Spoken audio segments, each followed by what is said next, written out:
Hello students, क्या हाल चाल है सभी का। तो चलिए शुरू करते हैं आज नेक्स्ट टॉपिक, जिसका नाम है applications of Gauss law. And first application है अपनी इलेक्ट्रिक फील्ड इंटेंसिटी।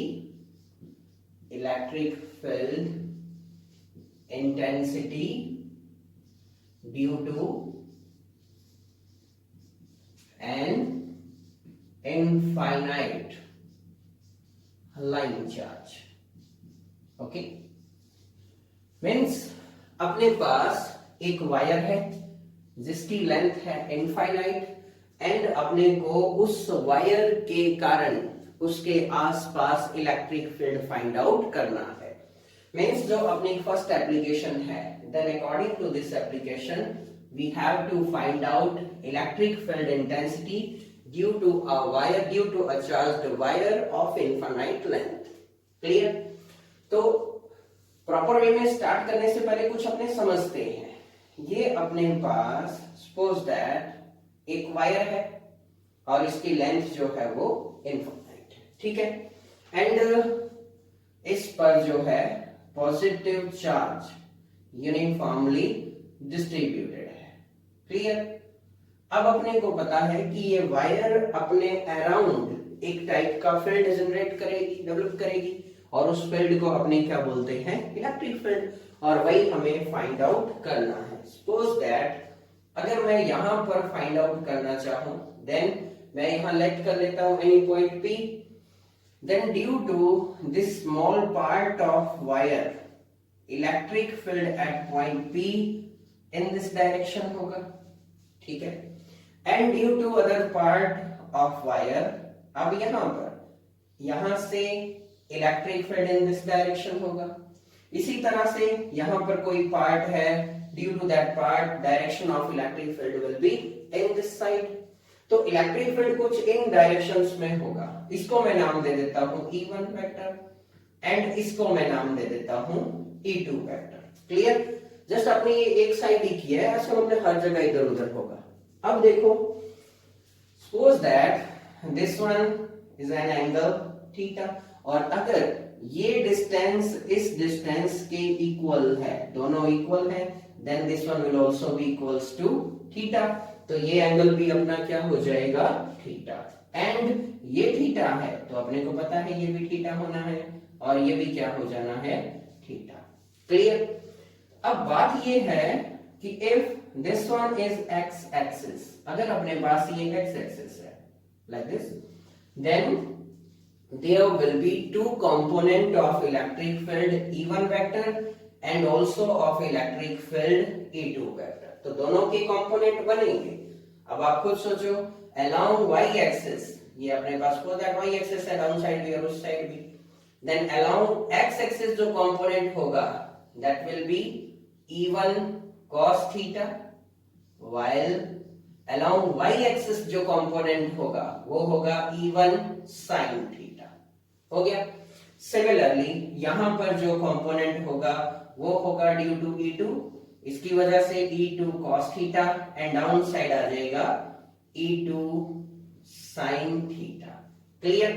अब बात ये हो रही थी कि दोनों डिस्टेंस सेम है, तो अगर दोनों डिस्टेंस सेम है, due to that electric field intensity at this point, okay, and due to this charge, इस जगह पर इलेक्ट्रिक फील्ड इंटेंसिटी और इस चार्ज की वजह से यहां पर इंटेंसिटी भी सेम होगी, बट ये चार्ज भी सेम होना या इक्वल होना जरूरी है। तो इक्वल होगी intensity, then E2 sin theta component और E1 sin थीटा कंपोनेंट दोनों कैंसिल हो जाएंगे, बिकॉज दोनों का जो मैग्नीट्यूड है वो सेम है बट अपोजिट इन डायरेक्शन है। क्लियर?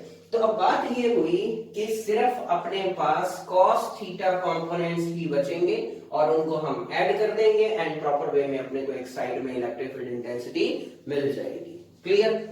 सेम टू सेम अगर अपने इसके और स्मॉल पार्ट्स बनाए तो हम देखेंगे ये पार्ट भी सेम टू सेम वैसा ही बिहेवियर कर रहे हैं, ठीक है, शो कर रहे हैं।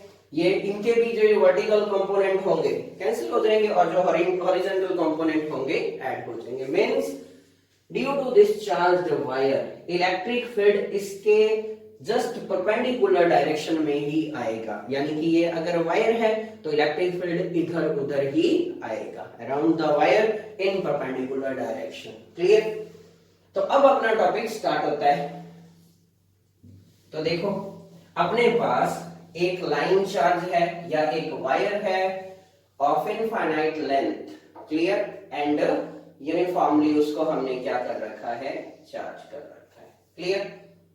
तो इस तरह से ये वायर है अपने पास एंड इसको मैंने क्या कर लिया, चार्ज कर लिया। Due to that positive charge इस पर जो है यूनिफॉर्मली क्या हो चुका है, डिस्ट्रीब्यूट हो चुका है, कुछ इस तरह से। अब देखो, अगर अपने को electric field intensity find out करनी है अराउंड वायर, तो अपने को वायर के आसपास एक जो है इमेजिनरी सरफेस ड्रॉ करनी पड़ेगी, सोचना पड़ेगा। उस सरफेस को अपने बोलते हैं Gaussian surface. Then Gaussian surface क्या है, तो गाउसियन सरफेस एक टाइप की 3D सरफेस होती है और इस तरह से चूज की जाती है कि जो चार्ज है वो उसके अंदर बाउंड हो जाए, अंदर आ जाए मतलब, ठीक है। और दूसरा, उस सरफेस की डायरेक्शंस इस तरह से होनी चाहिए कि हर फेस पर, ओके, हर फेस पर intensity of electric field same हो and direction of electric field and surface direction कुछ इस तरह से हो कि angle between electric field and area element या तो 0 डिग्री आए या कितना आए, 90 डिग्री। ओके, तो धीरे धीरे आपको पता लग जाएगा। देन अब मैं यहां क्या करता हूं, एक सिलेंड्रिकल गाउसियन सरफेस बनाता हूं कुछ इस तरह से। ये मैंने सिलेंड्रिकल गाउसियन सरफेस बनाई, ठीक है। अब चार्ज इसके अंदर, कुछ चार्ज इसके अंदर बाउंड हो गया, ठीक। रेडियस, थोड़ा इसको सही करते हैं पहले, ऐसे नहीं चलेगा काम। अब ठीक है कुछ, ओके, बस पता लगना चाहिए ना। अब आप ये देखो, radius of this cylindrical surface मैं लेट कर लेता हूं r, तो ये इसकी रेडियस जो है वो r है। मतलब कि एक प्रॉपर सिमेट्रिक जो है अपने सरफेस इमेजिन की है, 3D टाइप से, 3D सरफेस है। एंड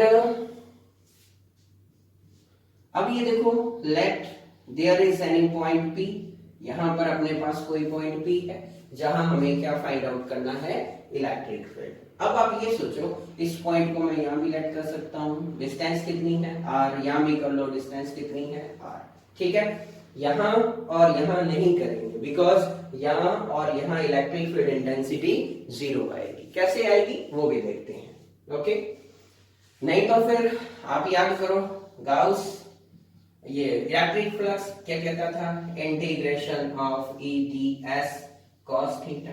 अब इस साइड देखो, due to charged wire electric field intensity तो होगी इधर, एंड इस सरफेस की डायरेक्शन है ऊपर की ओर, दोनों के बीच का एंगल कितना है, 90, देन cos 90 क्या आएगा, 0, तो फ्लक्स इक्वल्स टू 0 हो जाएगा। दैट मींस इलेक्ट्रिक फील्ड भी क्या होगा, 0। तो यहां नहीं फाइंड आउट करना है।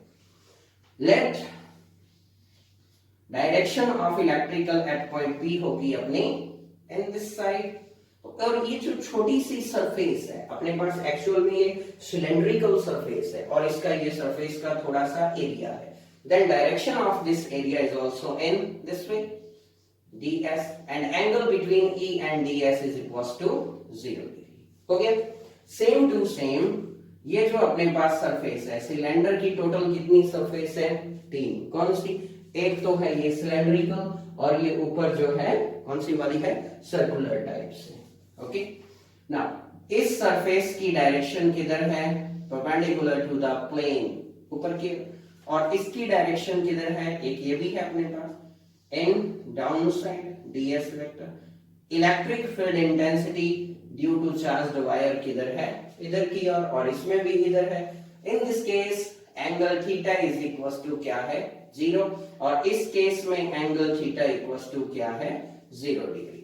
तो ये अपने जो है डायग्राम से सेट हो गया कुछ इस तरह से। अपने को फाइंड आउट क्या करना है, electric field intensity due to an infinite line charge. तो ये अपने पास एक वायर है, मैंने इसके अराउंड एक गाउसियन सरफेस इमेजिन की, surface should be like that कि इलेक्ट्रिक फील्ड जो है वो उसके या तो पैरेलल हो या परपेंडिकुलर हो और intensity of electric field surface पर क्या हो, सेम हो, इक्वल हो। ठीक है, तो अब देखो we know that some integration of E vector dot ds vector is equals to summation q over epsilon naught।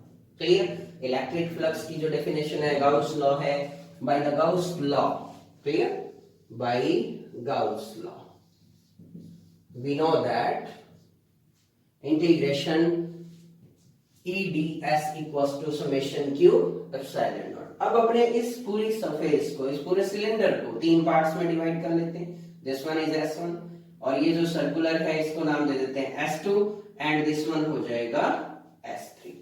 अब इसको जो इंटीग्रेशन है डिवाइड करो in three parts, then integration for S1 will be E ds cos angle between E and ds कितना है 0 degree, then cos 0 plus integration of surface S2 के लिए क्या हो जाएगा E ds cos 90 degree and for third surface S3 again integration E ds cos 90 degree is equals to summation q over epsilon. तो cylindrical surface जो है इसको हमने तीन पार्ट में डिवाइड कर लिया। S1 जो इस तरह से है, ये वाला है, S2 एंड S3 कुछ इस तरह से। ना cos 90 होता है 0, देन ये पूरी वैल्यू जो है S2 एंड S3 वाली 0 हो जाएगी। बचा अपने पास क्या, only integration E ds equals to summation q over epsilon naught. Clear, तो ये कुछ ऐसा हो गया। अब देखो इस इक्वेशन के अंदर अपने को दो वैल्यू पुट करनी है, एक तो ds का करना है इंटीग्रेशन एंड दूसरा है समेशन q। अब समेशन q होता क्या है, आप गाउस लॉ याद करो।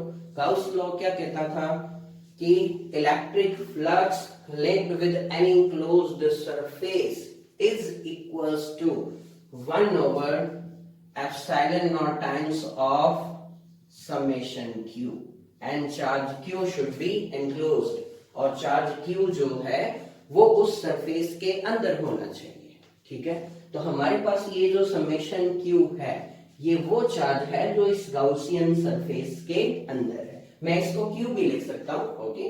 देन ये है अंदर का चार्ज समेशन q और can be written as only q। Clear, अब इसको आगे सॉल्व करते हैं। E क्या है, इलेक्ट्रिक फील्ड इंटेंसिटी कांस्टेंट है, बिकॉज देखो यहां भी उतनी होगी ड्यू टू दिस पॉइंट, यहां भी उतनी होगी ड्यू टू दिस पॉइंट, यहां भी, मतलब कि on surface field intensity constant है। तो E को लाए हम बाहर, then integration only of ds and कुछ इस तरह से, ओके। अब ds क्या है, स्मॉल एरिया एलिमेंट है ऑन सिलेंड्रिकल सरफेस। अगर मैं ऐसे बहुत सारे स्मॉल एरिया एलिमेंट बनाऊं तो ये पूरा सिलेंड्रिकल सरफेस हो जाएगी, सिलेंड्रिकल एरिया। तो एरिया ऑफ सिलेंडर, इसका एरिया क्या होगा, आप अपने को सिंपल से याद होता है कि सर एरिया ऑफ सिलेंडर होता है 2 पाई r h, कुछ इस तरह से। ठीक है, but suppose that length of this cylinder is जो है वो L है, then in that case integration ds is equals to area of cylinder, clear, which is 2 pi r and L। तो ये हो जाएगा 2 pi r, क्लियर। अब है समेशन q। अब जरा ये सोचो, थोड़ा याद करो, अपने तीन डेंसिटी पढ़ी थी, linear charge density, surface charge density and volume charge density. तो इस केस में कौन सी चार्ज डेंसिटी यूज होगी, थोड़ा सा माइंड लगाओ।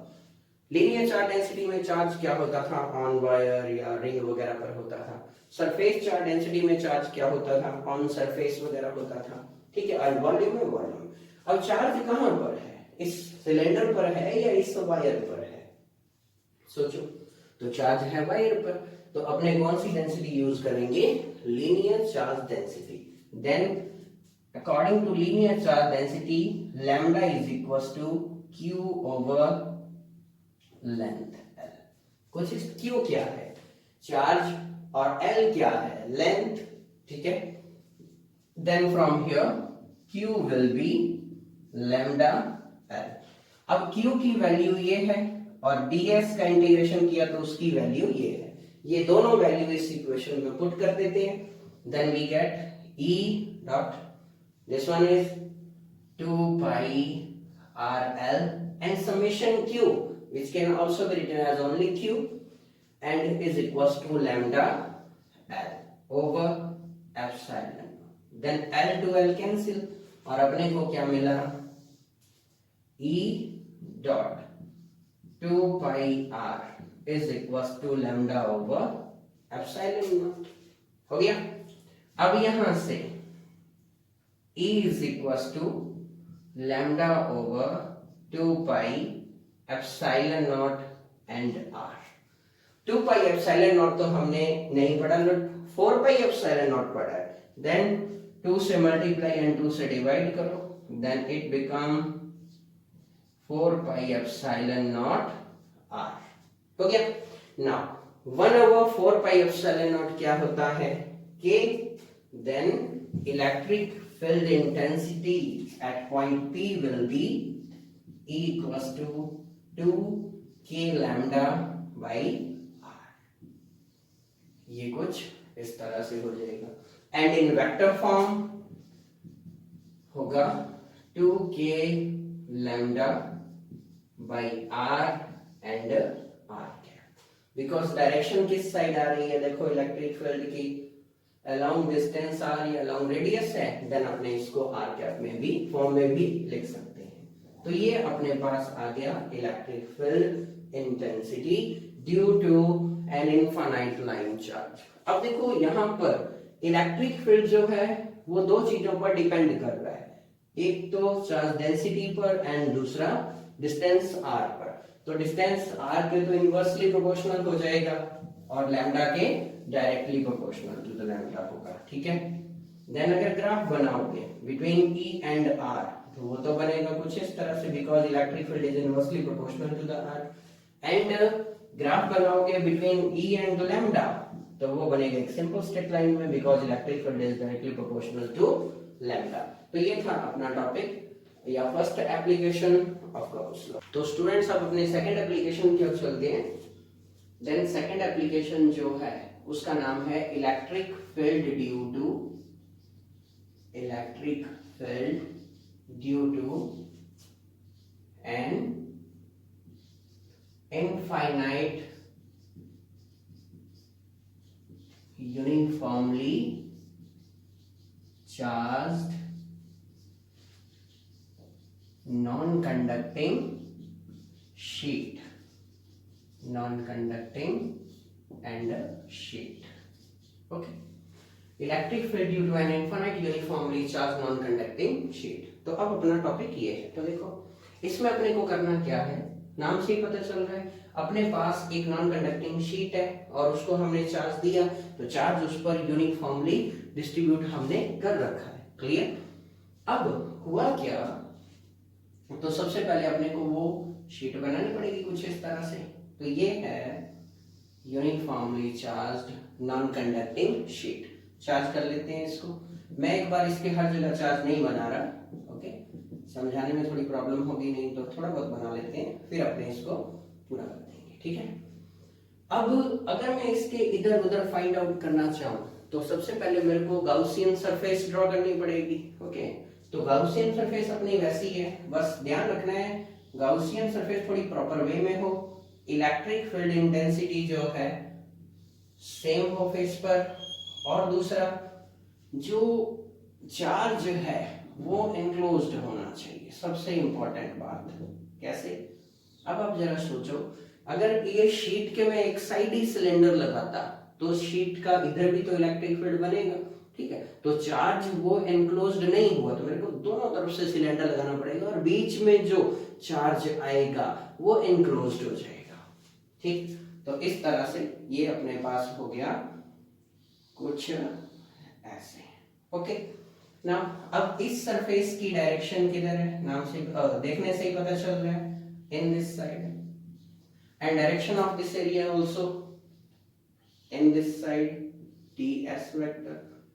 एंड सिलेंड्रिकल सरफेस में टोटल 3 फेस हैं, कौन कौन से, ये सर्कुलर और फिर ये पूरा का पूरा cylindrical, okay.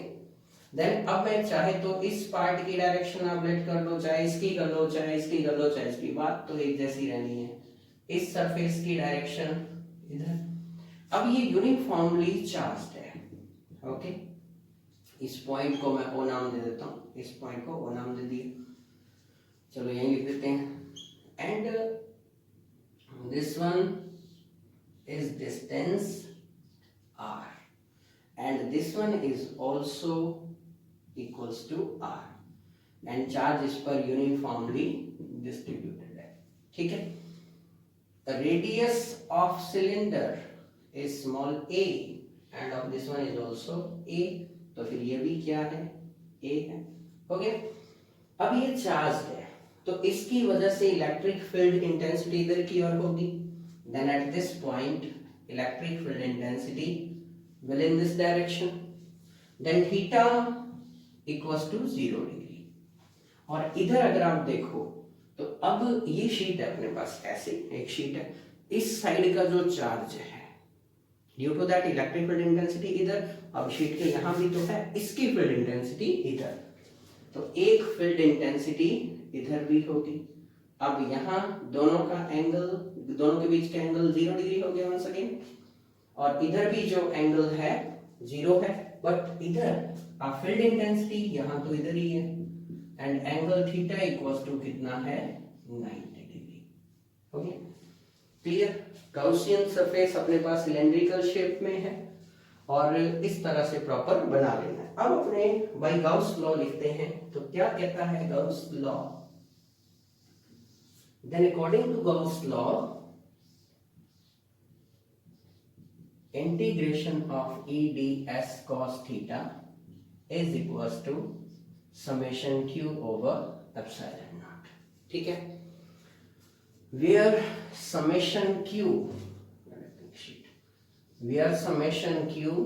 is enclosed charge and अब इस केस में अपने कौन सी डेंसिटी यूज करेंगे, पहले तो ये सोचो, ठीक है।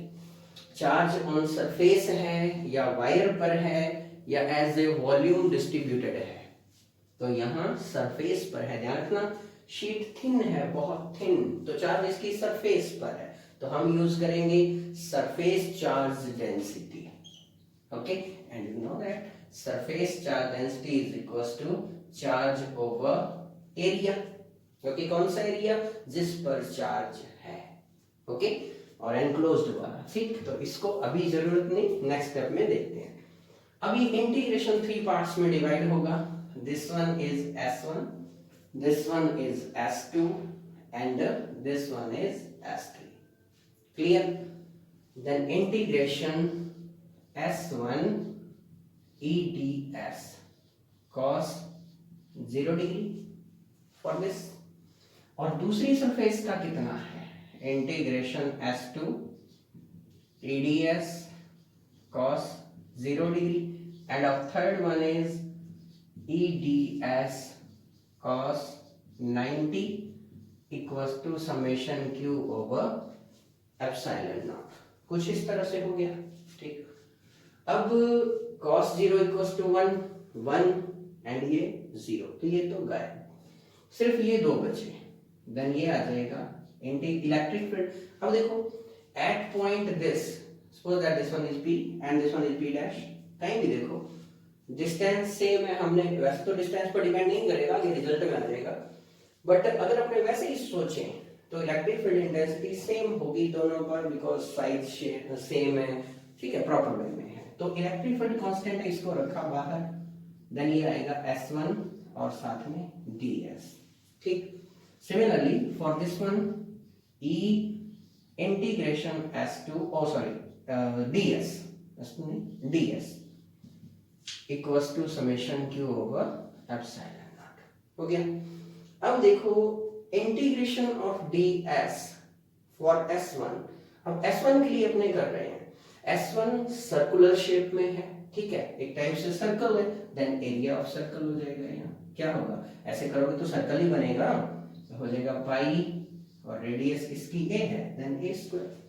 Same to same in this side for surface S2, ये भी तो सर्कल टाइप से ही है, तो ये भी हो जाएगा पाई a स्क्वायर।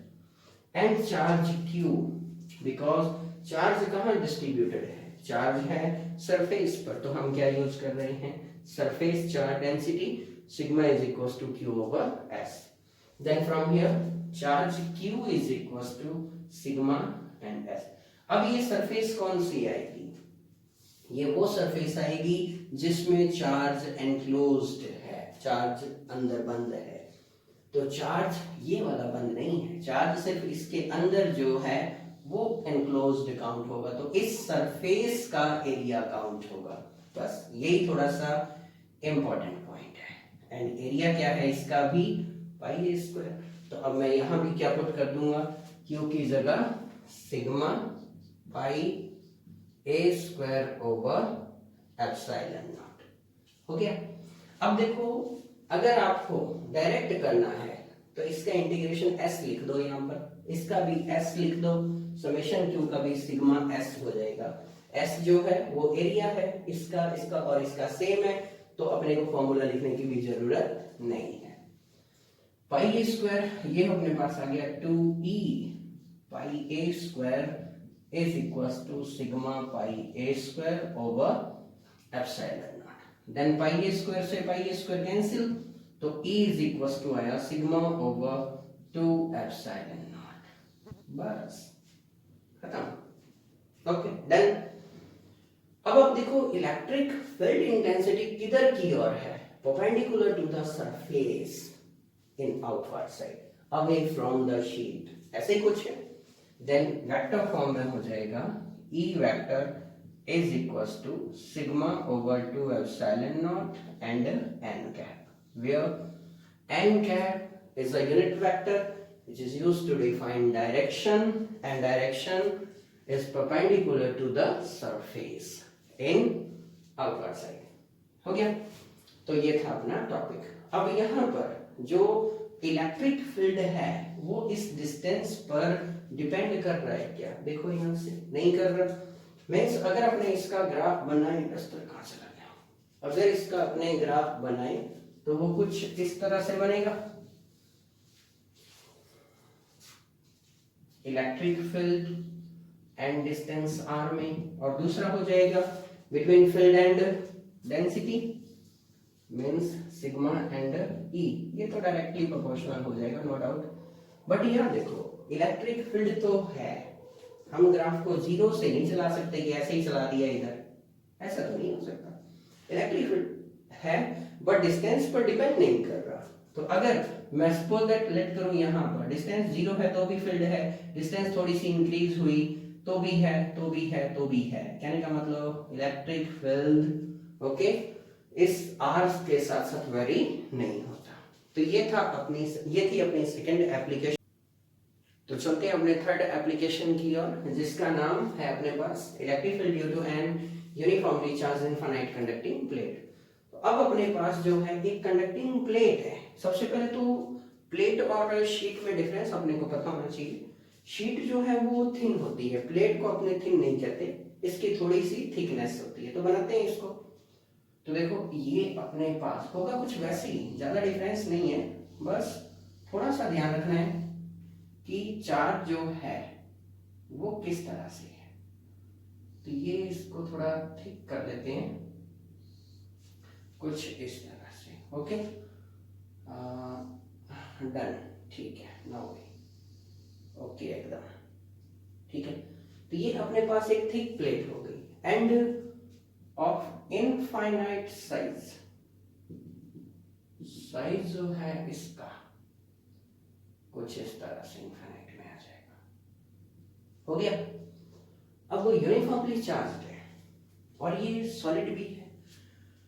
दूसरा, अब अगर मैं इसको चार्ज दूंगा, कंडक्टिंग है ध्यान रखना, अगर मैं इसको चार्ज दूंगा तो चार्ज इसके अंदर इसके वॉल्यूम में नहीं रहेगा। क्लियर? चार्ज जो है इसकी सरफेस पर आ जाएगा, सरफेस पर डिस्ट्रीब्यूट हो जाएगा, बिकॉज ये क्या है, कंडक्टिंग प्लेट है। ठीक है, यानी कि इसके अंदर चार्ज नहीं है। अब ऑन सरफेस चार्ज है इसके, नो डाउट। तो मेरे को फिर से वही गाउसियन सरफेस लेट करनी पड़ेगी, कुछ इस तरह से, ऐसे। अब एक क्वेश्चन आ रहा है कि गाउसियन सरफेस इस प्लेट के अंदर या इधर भी बनाएं क्या? तो आंसर है जरूरत नहीं है। अब बोलो कि क्यों नहीं है? क्योंकि पता लग जाएगा। ओके, पता लग जाएगा। तो देखो, प्लेट पर चार्ज है, ड्यू टू दिस चार्ज इस साइड इलेक्ट्रिक फील्ड होगा, that means at point P there will be electric field, and direction of electric field किधर होगी, in this side, and direction of area element is also in this side, and theta is equals to once again 0 degree. हो गया। अब यहां पर जो surface है, इस सरफेस की डायरेक्शन इस वे में है और इलेक्ट्रिक फील्ड इंटेंसिटी अभी भी इधर ही है, तो यहां थीटा इक्वल्स टू क्या है, 90 डिग्री। क्लियर? अब बात आती है कि इसके अंदर अपने को गाउसियन सरफेस बनाने की जरूरत है क्या, और फिर बाहर वाली साइड। ठीक है, तो इस शीट को प्लेट को मैं कुछ ऐसे रख लेता हूं, ऐसे। अभी ऐसे है, आपको इसकी थिकनेस दिखाई दे रही है, यहाँ इसका फेस दिखाई दे रहा था, बट यहाँ अब फेस हो गया, ये सामने थिकनेस है और फेस हो गया एक इधर और दूसरा इधर। तो अब जरा देखो, ये जो मैंने यहां पर सिलेंड्रिकल गाउसियन सरफेस बनाई है, ये कौन सा सर्कल पार्ट है, ये वाला। ओके, सरफेस पर आ गया। और ये जो है, ये किस साइड है, ये वाला है। ठीक है, क्लियर? यहां तो चार्ज है इसके, तो इधर तो इलेक्ट्रिक फील्ड होगा, इस पॉइंट पर इलेक्ट्रिक फील्ड होगा, और वो हमने बना रखा है। अब इसके अंदर की बात करें कुछ ऐसे, तो बताओ क्या इसके अंदर इलेक्ट्रिक फील्ड होगा?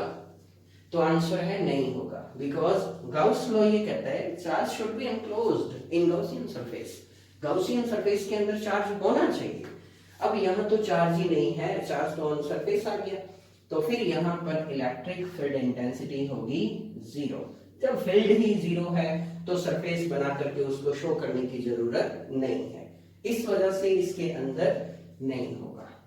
ठीक है, अब बात आती है कि इस साइड तो इलेक्ट्रिक फील्ड होगा, बट वो ड्यू टू दिस साइड होगा। ये वाली जो साइड है इसकी, एक तो ये होगी, एक उसके उधर होगी, तो उसकी वजह से होगा। ओके, बट इस साइड उस इलेक्ट्रिक फील्ड का रोल नहीं है। क्लियर? बिकॉज वो तो उसी साइड है और इधर वाला इस साइड है। अब ऐसा थोड़ी होता है, ये इलेक्ट्रिक फील्ड यहां तो नहीं है बट ये इलेक्ट्रिक फील्ड यहां होगा, ऐसा थोड़ी है, फिर not possible. Clear? Same to same, जो इस साइड वाला इलेक्ट्रिक फील्ड है वो यहां नहीं होगा, तो फिर वहां कैसे होगा? तो हमें सिर्फ एक ही साइड फाइंड आउट करनी है। ठीक है, तो बस हो गया। इसकी जो सरफेस और रेडियस है वो है O, डिस्टेंस जो है अपने वो है R, कुछ इस तरह से। देन अप्लाई करते हैं इसमें Gauss law. Then according to Gauss law integration EdS cos theta equals to summation Q over epsilon. Okay, अब आप ये देखो कि इस सरफेस को मेरे को 2 पार्ट्स में फिर डिवाइड करना पड़ेगा, फिर से वही बार बार करो। S1 S1 का कितना है 0, S2 90, S2 को छोड़ दो ना, 90 है तो क्या जरूरत है, cos 90 0, काम खत्म, एक ही बचेगा बस। तो फिर अपने एक से चलते हैं आगे। इंटीग्रेशन S1 बचा, EdS cos 0 equals to 1 summation Q over epsilon naught, बस खत्म। अब क्या रह गया, E इंटीग्रेशन ds करोगे और चार्ज कौन सी डेंसिटी यूज होगी, बोलो, अंदर तो है नहीं, ऑन सरफेस है, सरफेस चार्ज डेंसिटी, तो surface charge density equals to क्या होता है, सिग्मा ऊपर चार्ज होगा एरिया, एरिया किसका, एरिया उसका जिस पर चार्ज है, चार्ज एनक्लोज्ड किस पर है, इस पर, तो इसका एरिया क्या है, इसका एरिया है pi A square. Then Q equals to क्या आ जाएगा यहां से, Q equals to sigma pi A square, ये हो गया। देन इसकी जगह मैं पुट कर देता हूं सिग्मा पाई ए square over epsilon naught. Then E integration ds, Gaussian surface का इंटीग्रेशन करोगे, सर्कल है, रेडियस इसकी भी उतनी ही है a, तो यहां भी क्या होगा, pi A square equals to sigma pi A square over epsilon naught, से ये कैंसिल हो गया, तो E is equals to sigma over epsilon naught, बस खत्म। वेक्टर फॉर्म में E vector equals to sigma over epsilon naught N cap. तो ये था अपना टॉपिक। ग्राफ इसका बनाना चाहो तो ग्राफ ऐसे ही बनेगा, between distance and electric field same रहने, ओके, वेरी नहीं करेगा, डिपेंड ही नहीं कर रहा, तो and between E and sigma कैसा होगा, जो है कुछ इस तरह से डायरेक्टली प्रोपोर्शनल। तो ये थी अपनी थर्ड एप्लीकेशन।